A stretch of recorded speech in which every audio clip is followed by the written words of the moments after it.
right, well, welcome to the session. Of course, you got the email. We're kind of winding down the yang energy, and right now the yang, you can kind of consider the yang energies being older and more mature and believing it knows the way. And yet yin is now the teenage daughter who comes in and is constantly interrupting, going, but why can't we do this? But why can't we do that? And so in many cases in the Chinese philosophy, they see yin is undermining yang because it's not strong, right? Yin is not really overpowering by any means, but it could slowly chip away like water, right? And slowly wear something down. And so the old man, Yang, is sitting in a meeting and he's trying to keep her quiet while he's trying to get everybody to do something, and eventually everybody has to cave in to the fact that she has a need. And the emperor must, or whomever, must bend to her will because she's the next generation, and you've got to support that. And ironically, because of the way we kind of look at this, ironically, yin is the one that's supporting yang. And so that's why they have to kind of give in and let her have her way, is because they know that they can't just be all about the business. It's not all about setting rules and doing all that kind of stuff. It's about the people. That's why we're setting these rules. It's about the people. So it's that kind of conflict between, well, we know what is right and what should be done, but if it's not what the people are ready for, you can't just do it.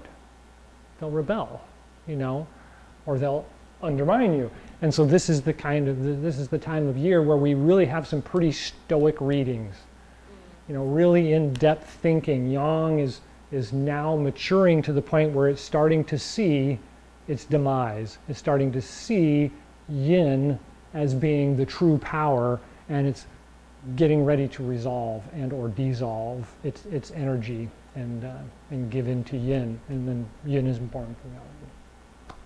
So anyway, that's kind of where we are in the season. So a lot of the readings talk about this, just be, contemplate void being void.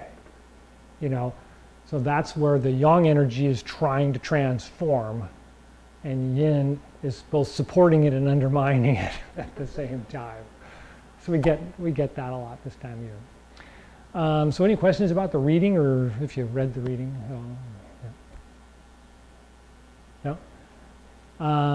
So today we're going to do the standing gong for a couple of breaths, just to get, and you don't have to stand, of course, you can do it seated, just to open up the channels, right? Because right now we're getting in that transitional period where the chi energy in the body thinks it's still strong and it's not, and so it's holding on, it's becoming sticky, and therefore you have to get it to flow, right?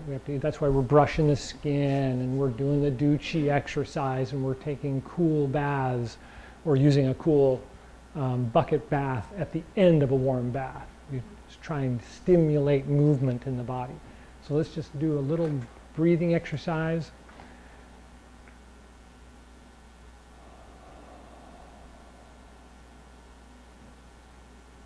In a lot of cases this time of year, the mind is saying, oh, I don't want to do this. No, I don't want to do this. So you've really got to kind of get your body to just calm down, to get the mind to relax. Make that nice, long, smooth breath. Try to keep it from getting jittery or getting, starving. Like you're trying to, oh, I gotta have more air. It's just relax. Just get the body, the mind, the energy to smooth out.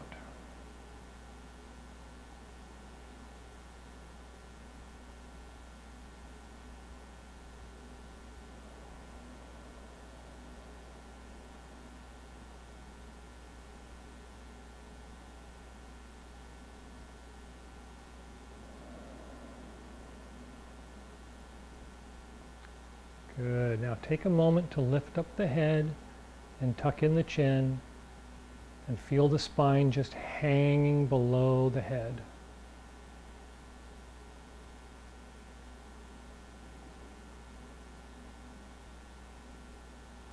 And then doing that, you can feel the lower back and the hips, so straighten the lower back and the hips.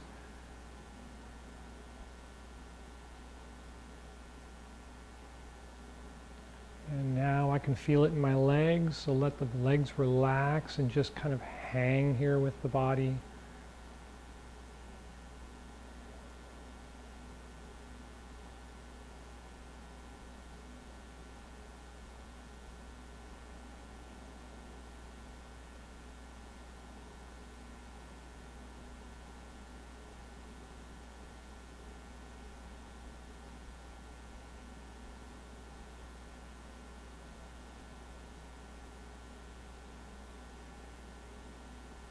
Good. And then relax.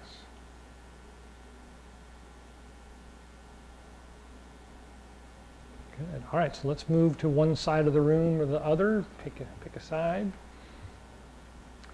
We're going to go through the Tai Chi movements that we've been doing, the brush knee and the sowing seeds. And while we're thinking about that expansion and contraction, we don't need to think about it being such a big move now. What we want to think about is reverting back to intention, right? So now we're really trying to focus on, you know, where's the energy coming from, how is it filling you up, and how is it expanding, and then how is it contracting and emptying back out again. And those, of course, are just metaphorical statements. We're not really filling up, we're not really emptying out, but it's that kind of feeling we want to sense, right? So let's go ahead and start with our right leg forward, or left leg forward, right leg back. And start on the back leg, and we're going to do the sowing seeds first. So as I inhale, I'm going to roll forward and open. A nice and relaxed movement, and I just want to feel it fill me up. And then as I exhale and wind back, I want to feel it settle down. And then turn the foot and step out. Slowly roll out on the foot as you inhale and open.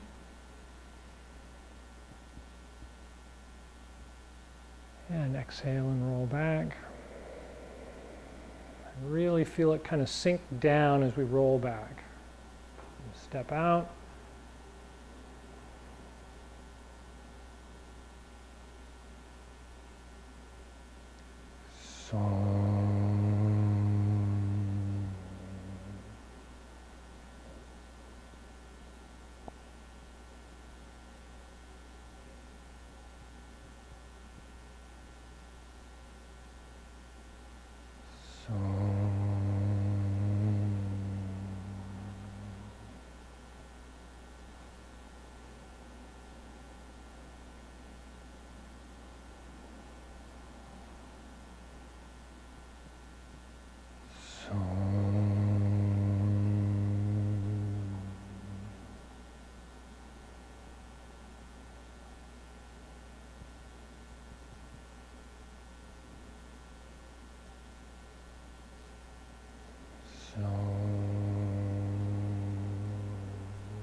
Turn, everybody remember the turn? Come back on the heel, roll the foot in, push it back, and then just slide the foot back, the front foot across, and there we're on the other side.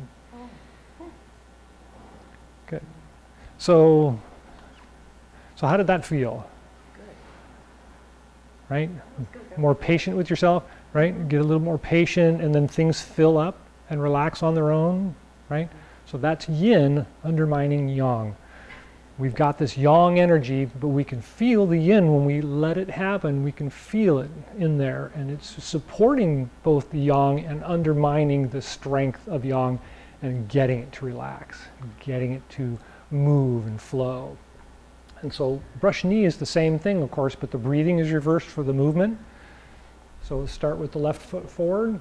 I'm going to wind up and take a big inhale. And then exhale forward. So we want to feel everything sink down as we go forward. And then roll back and inhale.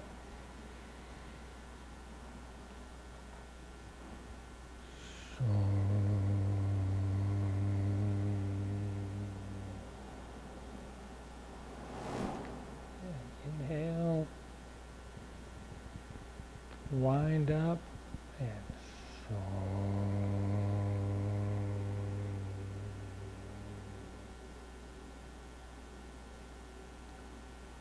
again.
Good. Kind of the same thing, but not exactly the same, right? Because you're winding up and stepping out when you're expanded, and as you set into the move, you're getting this wound down kind of feeling. We really want to emphasize that because that's where yang is, right? Yang is in this. And ironically, this is a great move for that martial arts wise because it's an undermining move. The person's attacking you with a leg up. And you're just brushing that leg out of the way, and then you're touching them, and they fall over on their own foot. You know, they're in this position, and you touch them, and they're like, and so you're undermining yang. It's a perfect example in the martial arts field. Okay, so any questions about the two moves?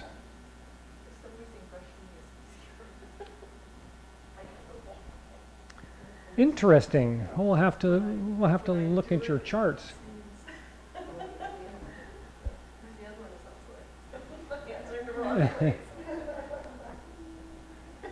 Oh, yes. Not uncommon. Do you eat a lot of fish? Fish? Yes. I go for periods when I try to eat a lot of fish, and then I don't eat fish. How about oils like butter, coconut oil,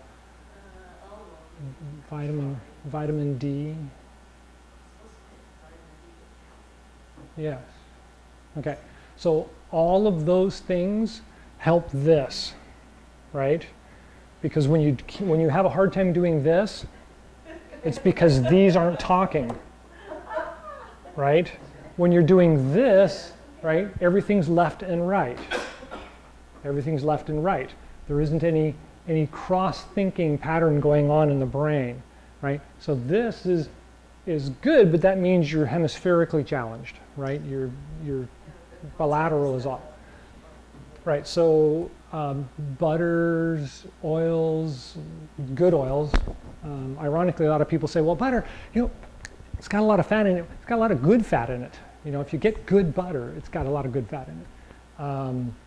Fish oils, vitamin D, coconut oil, any of those things, they stimulate neuron charging. Excuse me. But it has to do with the two of them accepting cross patterns. That makes that feel funny. Fish helps, but fish oil is better. butter will work. Olive oil's good, but you gotta have a mix, right? So a little butter, a little olive oil, a little coconut oil, a little fish oil, you know, just a little bit each. Really.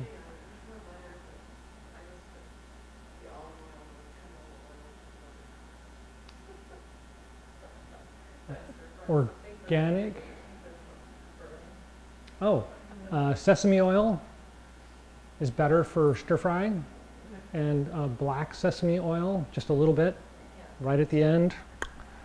Those are really good and supportive. Canola, not so much for deep frying or for stir frying. A lot of people say, oh, canola oil, yeah, but yeah, but it's not like you're drinking it. So I mean, you know, generally it's okay. Right? Okay. Enough of that. Moves are okay for you? All right? So let's take a look at the moving gong, because I only think we have a little bit of time left already. But the moving gong, as we were just saying, the moving gong are more involved with the transition periods, right? So we're going from summer to fall, winter, and we're going from this great expansive state to this condensing state of winter. Well, in the meantime, we've got this transition period, right? And there's a couple of them. There's one here at the beginning of fall, and then there's one between fall and winter. And then in the middle of fall, there's a stationary period, just like, you know, everywhere else. And so the things that we want to remember when we're doing the moving exercises is that the energy is in here, not out here, and it's the intention of our action, not the action, right? And so I could be doing this and be completely wrong in my movements, but my intention is good. It'll straighten itself out. You see what I mean? The body will tell you, well, that doesn't feel right, and it'll try and square itself away. Oh, that's more balanced on my feet now. Oh, well, that feels a lot better. Oh, you know what? If I don't wave my head back and forth, I don't feel like I'm going to fall over. Hey, wait a minute. This is exactly the way it was supposed to happen, and I wasn't doing it right all along, right? And so it's kind of that process of shedding the excess that we gained in summer to get back to the core on the way to winter, right? So refocusing the movement, as we just did in the Tai Chi exercises, wow, yeah, it's more settling, it's more focused now, instead of in the summer it was like, wow, you know, whoo, it's all this expansive energy. Well, it's starting to settle back down again, even though it doesn't really feel like it yet.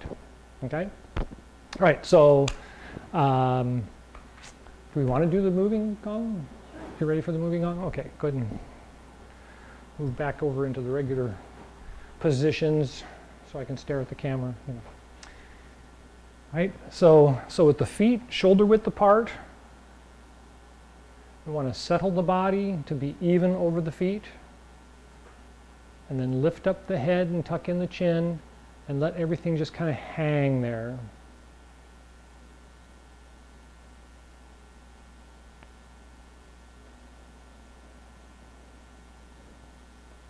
So the key is always to relax the body and lengthen the breath. So we want to try and get the inhale, exhale to be nice, long, and smooth.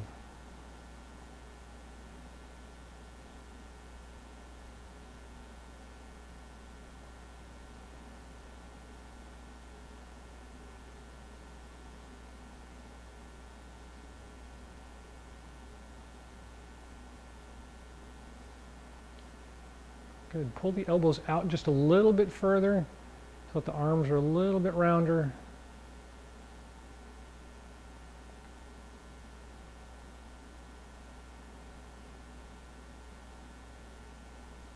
Good. Bend the knees and feel the feet firmly attached to the ground.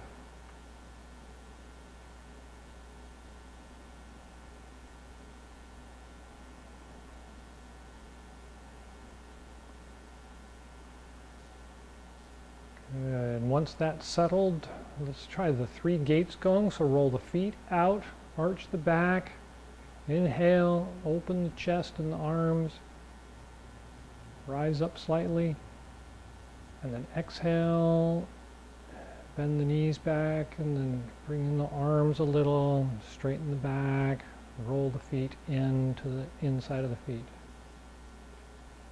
And when you're ready, again.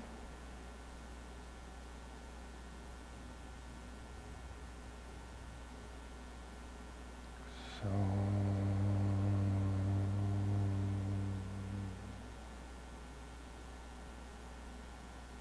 one more.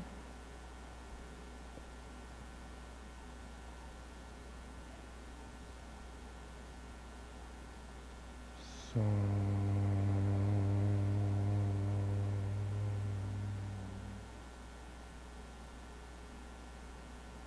and then right into first moving gong, so roll back on the inside of the feet to the heels as you inhale. Rise up, open the chest and the back. And then roll forward onto the toes as we exhale. Bend the knees, bring in the arms, close the chest and the back. And start again, roll back and inhale.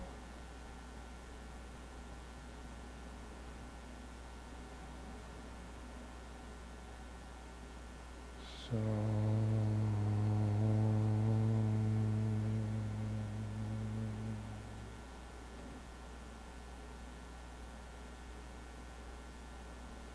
one more.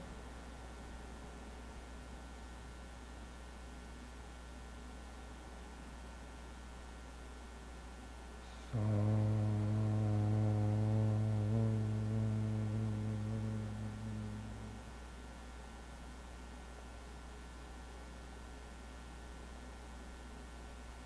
and just take a couple more breaths. Feel the body, feel your balance, feel how it's centered on the feet.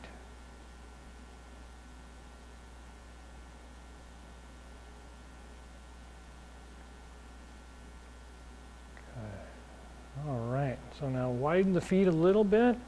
You turn the toes out slightly. Turn the fingers into little flowers and bring them into the dantian. Bend the knees and shrink down. We're going to start coming forward, so roll forward onto the toes and bring the hands up and let them open slowly as you rise up. And then roll them back and exhale. Come back to the heels. Roll yourself down onto the ground. Try and relax and hang there for a second. And then start again, roll out and up.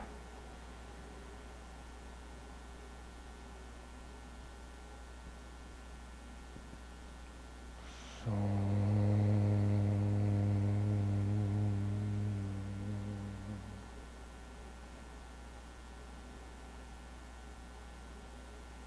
and again.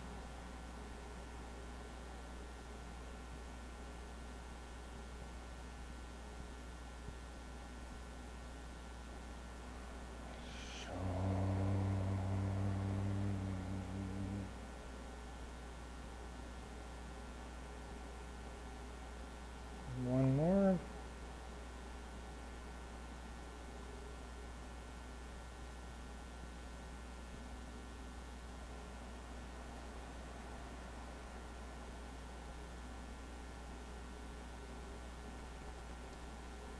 And when you're ready, reverse, so roll back onto the heels and inhale as you open the hands around the waist and come out.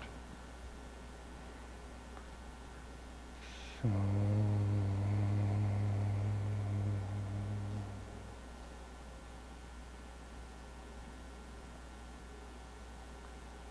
and again, roll back and open. Inhale and rise up.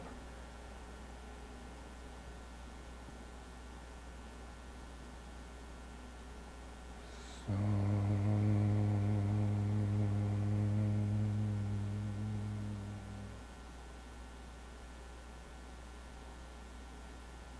and again.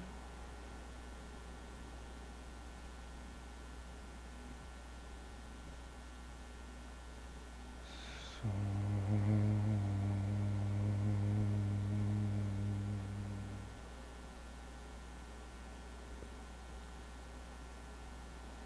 Just relax there for a moment, take a couple of breaths, and just try to let the body relax in this position.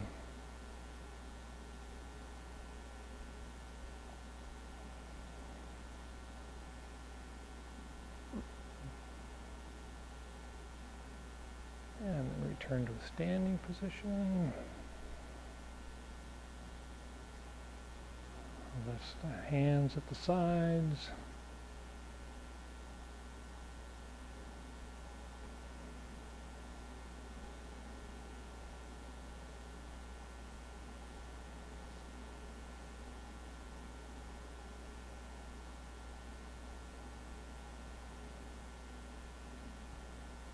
All right.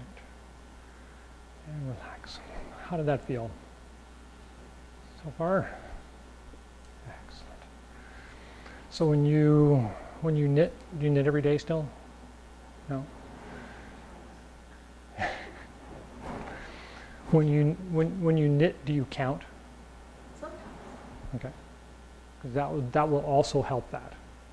Because the knitting's on the creative side and the math is on the logic side. And if you do the knitting and count your sets as you go along, and then start doing the multiplication as to, okay, well, how far do I need to go? How many rings is this going to be? And, you know, you're doing that while you're doing this. It'll strengthen the cross connection. It'll help stimulate the cross connection. But that's an old psychological pattern practice from when I was a child. Still works. Okay. So any thoughts? Any other thoughts? So this is the time of year to not take on more things and to start letting things go. Now, mind you, that doesn't work at work. This is your personal life. It's your personal being. It's your goals, right? We're talking about the life cycle of the human being, right? Not the job cycle of the human being. It's the life cycle. And so in the life cycle, this is the time of year when you're trying to let stuff go. If you've got a garage full of junk that needs to go, call somebody, have it hauled away.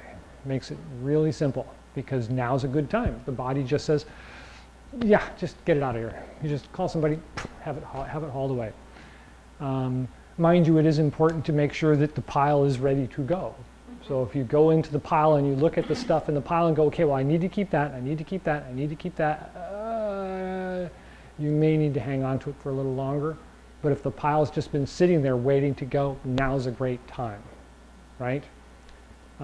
Clearing off your desk, clearing out the library, straightening up your workspace. All those things are excellent this time of year because it makes a clearing, right? It opens it up and it allows stuff that's stuck on the outside relates to the stuff that's stuck on the inside. And when you do one, it supports the other, right? Okay, so the last thing today, I think, is just the closing exercise, unless you're feeling tingly. Is anybody getting tingly on the skin or stiff muscles that tweak?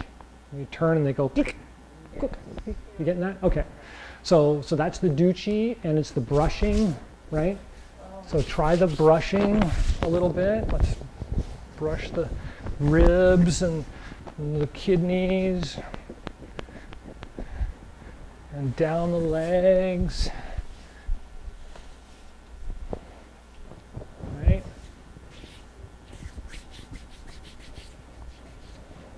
So far? Good? Okay. So the Chi exercise, just remember, this is all about hanging at this time of year. It's all just about letting the body relax and not worrying about yang, being all this filled up kind of energy. So we really want to let it bounce loose and then let it fall out.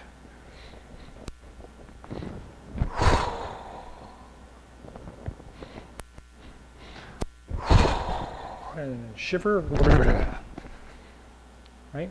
And when you shiver, if you feel it tweak, if you get that, comes right back, then do the Chi again. And so Chi is great middle of the afternoon, late the afternoon, evening before you go to bed, not first thing in the morning. First thing in the morning, slow, breathe, Do stretches in bed before you get out of bed, right? Try and start a slow morning. That's great for this time of year. All right? Yes. Yes, lower back. Calm the lower back and Yes. You can also do this one, right? From the hip flexor down for the top of the ulna, from the hip flexor down to just wherever you can reach. You know, it's not a big deal. But that stimulates this.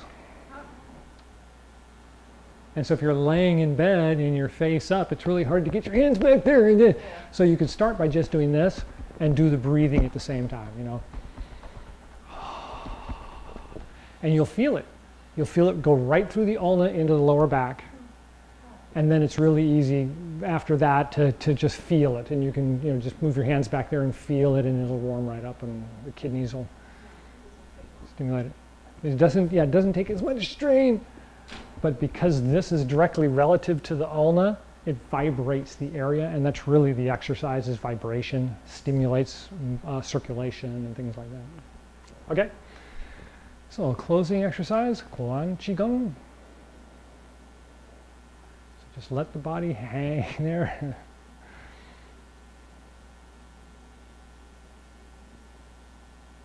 Lift the head up and tuck in the chin. And when you're ready, turn the palms out. Inhale, rise up.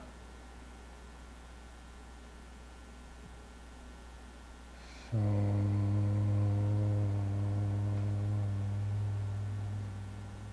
take a breath at the heart and lungs.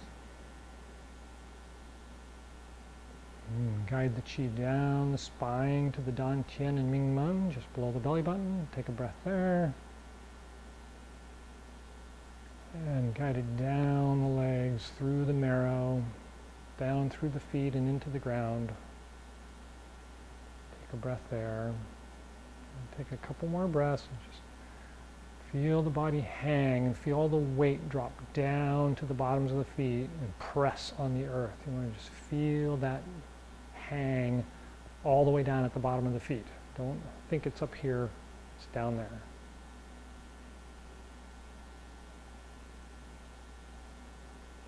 And then turn the palms out. Inhale, rise up.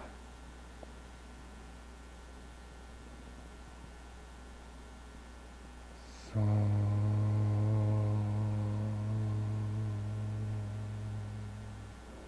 take a breath at the heart and lungs. Guide it down the spine to the Dan Tian and Ming Men. Take a breath there. And guide it down through the legs, through the marrow, down to the bubbling spring points, the bottoms of the feet, and then into the earth. Take a breath there.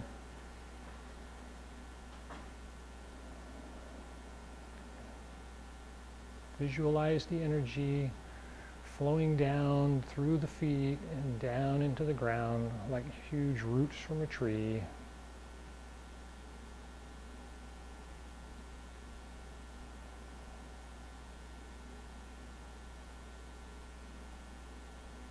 And when you're ready, palms out, inhale, rise up.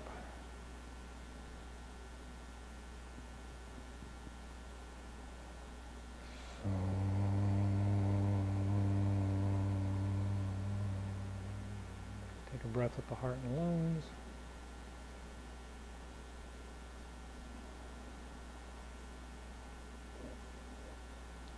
And at the Dan Tian and Ming Men.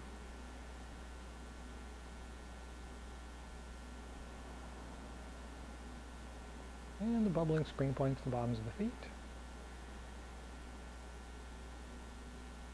And take a couple more breaths and just feel the energy flowing through you like an empty conduit.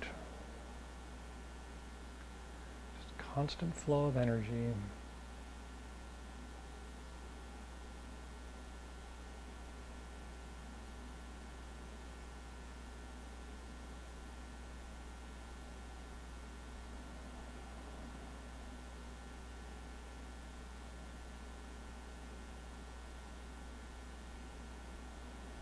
All right. Any last thoughts or questions? Thank you for coming. Enjoy the rest of the day.